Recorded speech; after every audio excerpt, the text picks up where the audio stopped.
E quais são as perspectivas de aplicação, professor? Olha, é, já existe muita aplicação já. Hoje em dia, esses temas, por exemplo, vamos pegar um pouquinho o prêmio Nobel do ano passado. O Haroshi e o Weineland, eles mostraram que é possível controlar a interação de um único fóton com um único átomo ou um único íon. Então ele controla perfeitamente, consegue observar todas as propriedades quânticas desse sistema, superposição, emaranhamento, que está intrinsecamente ligado à superposição e etc. No entanto, quando a gente tem mais partículas, mas eles mostraram então já um domínio muito grande, então eles conseguem controlar a interação desse sistema de uma forma absurda. Assim. Além disso, assim, hoje eles já conseguem até engraçado, né? Primeiro fazer esse experimento com muitas partículas, aí foram reduzindo.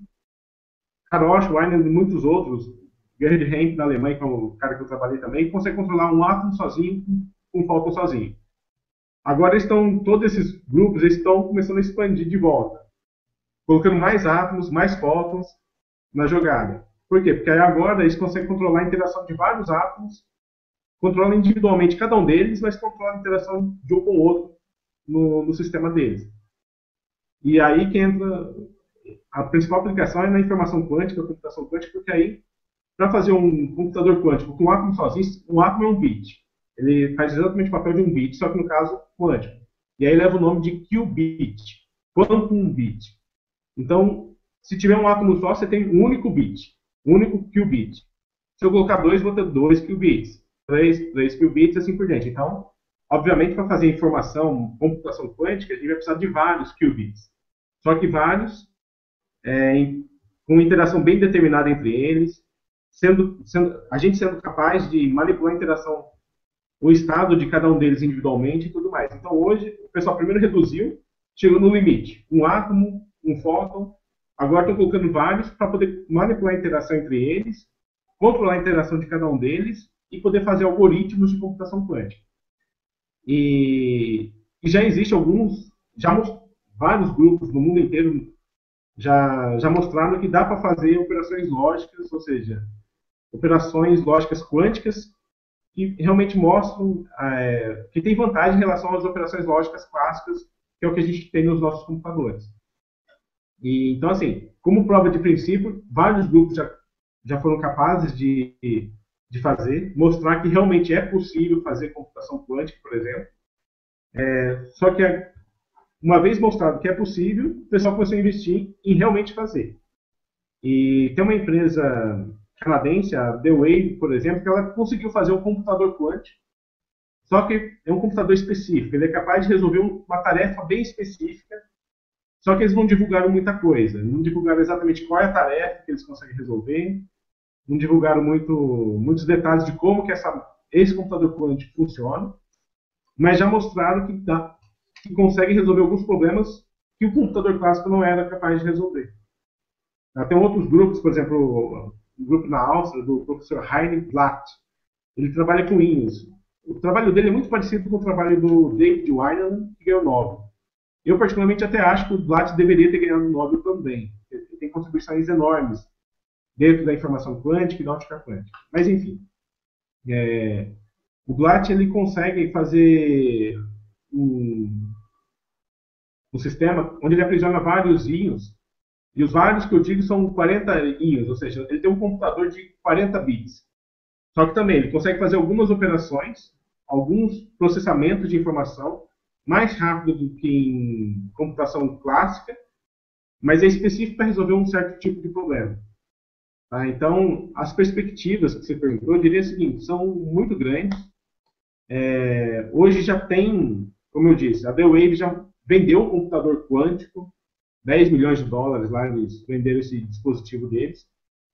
Ainda é uma coisa restrita, ou seja, é limitada a fazer uma operação específica, resolver um tipo de problema específico. E quando eu falo específico, quer dizer assim, por exemplo, o meu computador aqui, o computador que a gente usa, eu coloco um programinha aqui de MATLAB, por exemplo, e consigo resolver equações diferenciais. Eu consigo resolver outro tipo de problema que é diagonalizar matriz. O pessoal que trabalha com simulação consegue simular túnel de vento, por exemplo, o pessoal da Embraer, eu sei que faz algo do tipo. Simula, faz a simulação de como o avião se comportaria num túnel de vento, por exemplo. E assim por diante. Você faz várias coisas no mesmo computador. Basta instalar o programa específico que vai resolver aquele problema que você está interessado. Nesse caso da D-Wave, eles fizeram um computador que só resolve um tipo de problema. Por exemplo, só resolve equação diferencial. Não sei qual é o problema que eles resolvem lá. Tá? Mas só para dar um exemplo, esse computador seria capaz de resolver só equação diferencial. Um certo tipo de equação diferencial. Não tem como colocar nesse computador deles um programa para resolver uma diagonalização de uma matriz. Tá? Então, mas enfim, já existe um computador, ele consegue resolver mais rápido do que qualquer computador clássico. Então, eu diria que talvez não seja nem perspectiva, né? Já existe alguma coisa, já existe uma computação quântica real aí. Tá? Existe outros também. Tá? Por exemplo, o pessoal que trabalha com redes óticas consegue aprisionar átomos num sistema, e esses átomos, com esse sistema deles, eles conseguem simular outros sistemas estudados dentro da física, e eles conseguem reproduzir todos os experimentos desses sistemas físicos, só que de uma forma muito mais controlada, de uma forma muito mais simples. E é interessante por quê? Porque esse sistema deles, eles conseguem simular o sistema físico e obter informação sobre o sistema de uma forma rápida, simples, coisa que, se fosse fazer um experimento real, eles não, é muito difícil, não tem condição de fazer. E, por exemplo, simular um buraco negro, coisa do tipo. Você fazer um experimento num buraco negro foge da tecnologia que a gente tem hoje. Mas nesses sistemas de redes óticas com átomos aprisionados, o pessoal consegue simular toda a dinâmica de um buraco negro, por exemplo. E aí você consegue fazer experimento para simular um buraco negro, coisa que um computador também teria dificuldade de simular através de um programa e coisa do tipo. Então, é uma outra linha que também é intimamente ligada à computação quântica, que é o que o pessoal está chamando de simulação quântica. Esses sistemas que o pessoal hoje controla, como eu disse, primeiro reduziram para um átomo só, um fóton individualmente. Agora estão aumentando, só que aumentando de uma forma controlada. Consegue controlar a interação individualmente de todas as partículas que tem no sistema. E a partir daí eles conseguem simular outros sistemas que o computador clássico não consegue simular, ou que a situação experimental é tão difícil, tão extrema, que não tem experimento ainda capaz de fazer, de ser feito. Tá? E aí, nesses sistemas controlados, que é essas redes óticas, sistemas atômicos, etc., eles simulam essas situações. Então, funciona como um computador, tudo bem, mas, novamente é um computador específico para simular uma situação física específica. Mas consegue resolver problemas que nenhum outro computador consegue resolver. Então, enfatizando de novo, estou sendo meio repetitivo, mas para deixar bem clara a mensagem. Existe perspectiva de fazer muito mais coisa ainda. Hoje estão interessados em fazer um computador universal que resolva qualquer problema, usando fundamentos de mecânica quântica. Mas existe já computadores quânticos, ou seja, objetos capazes de resolver problemas usando princípios quânticos, como superposição, e são computadores específicos para resolver tarefas específicas, mas que resolvem de forma muito mais rápida do que computadores clássicos que a gente possui hoje aqui. Então, já existe isso. Não, eu diria que não seria nenhuma perspectiva. Já é uma realidade já. A gente já pode falar em computador quântico, sim. Tá? Não um computador quântico universal, como o nosso que a gente tem nas nossas mesas aqui. Mas computadores quânticos, ou seja, objetos capazes de resolver problemas usando os princípios quânticos e resolvendo de forma mais rápida do que os objetos clássicos que a gente tem, isso já existe. Isso já tem. Tá? Mas, professor, por que ele consegue, em tese, se eles conseguem manipular os íons, é, e a interação deles, e consequentemente o estado, aliás, se eles conseguem controlar os estados e consequentemente a superposição desses estados para executar uma determinada tarefa, em tese por que ele não conseguiria usar esse mesmo controle sobre essas partículas e essa superposição para executar uma outra tarefa? Boa pergunta, né? Pergunta bem inteligente, por sinal. É o seguinte, por exemplo, o computador da D-Wave, que eu já ouvi falar um pouco. Até tem um professor da USP que trabalhou nessa empresa, na The Wave, e ele deu alguns detalhes para a gente. Então, são detalhes obtidos não via sites, informações divulgadas, mas através de contato direto, assim, vamos falar. Uma das informações que eu recebi é, por exemplo, esse tipo de computador da The Wave, ele trabalha com o estado fundamental do sistema.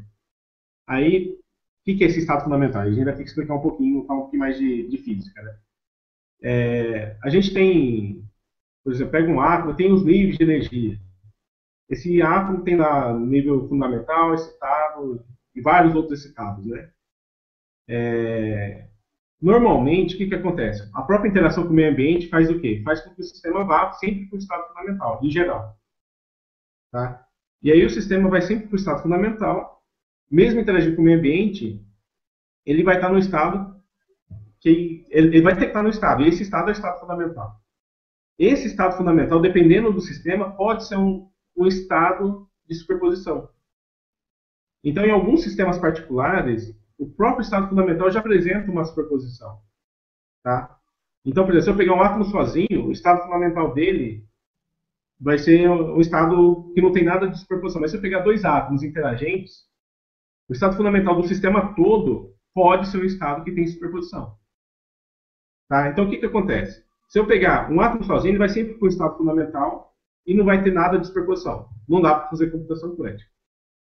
Só que, se eu pegar vários átomos juntos, interagentes, eu posso fazer com que achar uma condição de interação que o estado fundamental dele tenha superposição. E tendo superposição, eu seria capaz de fazer alguma operação lógica, não todas. Porque para fazer todas, eu teria que ser capaz de manipular vários estados diferentes. Mas nesse caso aí, o sistema todo ele vai para o estado fundamental, que é um estado de superposição. Tá? Então, o que acontece? Esse sistema, por exemplo, da The Wave, ele tem lá um sistema com vários átomos, e esses átomos, mesmo com a interação com o meio ambiente vai levar ele para o estado de menor energia. Tá? Ele vai levar para o estado de menor energia, e o estado de menor energia é o estado fundamental. Sempre. Esse é o caminho normal. O sistema interage com o meio ambiente rouba energia do sistema, roubando energia vai jogar o sistema para a energia mais baixa. A energia mais baixa é o estado fundamental. No caso da The Wave, esse estado fundamental é um estado que tem superposição. Ainda tem alguma superposição. Então, ainda permite fazer alguma operação lógica. Não todas, porque para fazer qualquer tipo de operação lógica, eu teria que ser capaz de manipular não só o estado fundamental, mas outros estados. Só que no caso deles, se a gente levar para outros estados, aí a descoerência, a interação com o meio ambiente vai levar ele para o estado fundamental de volta. Então, no estado fundamental, eles conseguem fazer alguma operação lógica, mas não todas. Então, eles têm uma restrição que é o número de estados que eles têm lá o tempo todo à disposição deles para poder manipular. E esse estado fundamental deles, se eles mexerem os parâmetros do sistema que eles conseguem mudar o estado fundamental. Ou seja, eles conseguem sair de um estado que é a superposição de um tipo e ir para uma outra superposição de outro tipo, mas não tem uma liberdade muito grande. Tá? Por isso que eles conseguem fazer uma tarefa específica, mas não conseguem fazer qualquer tarefa que um computador clássico usual conseguiria. Não sei se foi claro, mas a ideia toda eles usam o estado fundamental, porque a interação com o meio ambiente leva o sistema para o estado fundamental. E no caso deles, felizmente, eles acharam um sistema que o estado fundamental tem superposição. E aí, tendo superposição, as propriedades quânticas são úteis para fazer a computação quântica. Tá? Deu para entender? Que interessante. Deu sim. Eles meio que aproveitam uma característica, essa característica em específico do estado fundamental já ser o estado de superposição, né? Exatamente. A gente brinca muito com isso, nós aqui. Eu sempre, quando eu sou convidado a falar de um tema mais geral, eu tento falar de forma geral. Eu evito falar do que eu faço particularmente, porque não quero fazer uma propaganda de mim mesmo. Mas só para colocar assim, nós aqui mesmo, nós já desenvolvemos alguns trabalhos nessa linha de manipular a interação do sistema de modo que o estado que o meio ambiente vai levar ele seja um estado de superposição. Eu até costumo chamar aqui, a gente costuma chamar de engenharia de reservatório. Porque o sistema sempre interage com o reservatório, isso é fato. Não tem como tirar o reservatório. E o reservatório sempre vai levar para o estado fundamental.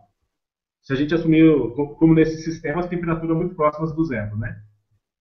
Então, temperatura muito próxima do zero absoluto, o reservatório, ou seja, o meio ambiente, vai levar para o estado fundamental. Só que dependendo da interação que eu tenho no sistema, como que eu manipulo o meu sistema, eu posso ser capaz de fazer um estado, modificar o estado fundamental. E o estado fundamental ser um estado com superposição.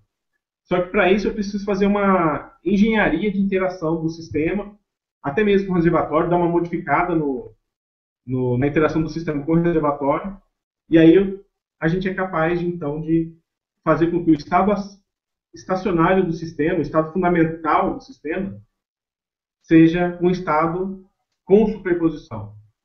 Então, isso na verdade, essa ideia que o pessoal conseguiu implementar na Dewey, na verdade, é uma ideia nem tão nova assim. E eu costumo até brincar, até brasileiro consegue fazer esse tipo de coisa. Até a gente já conseguiu fazer algo desse tipo, de mostrar que você usar o reservatório a seu favor, ou seja, usar o meio ambiente a seu favor, para ter lá na frente um estado que seja superposição. Só que como ele é um estado fundamental, ele não sai mais dali. Então isso nós mesmos aqui no nosso grupo, a gente já conseguiu fazer isso até.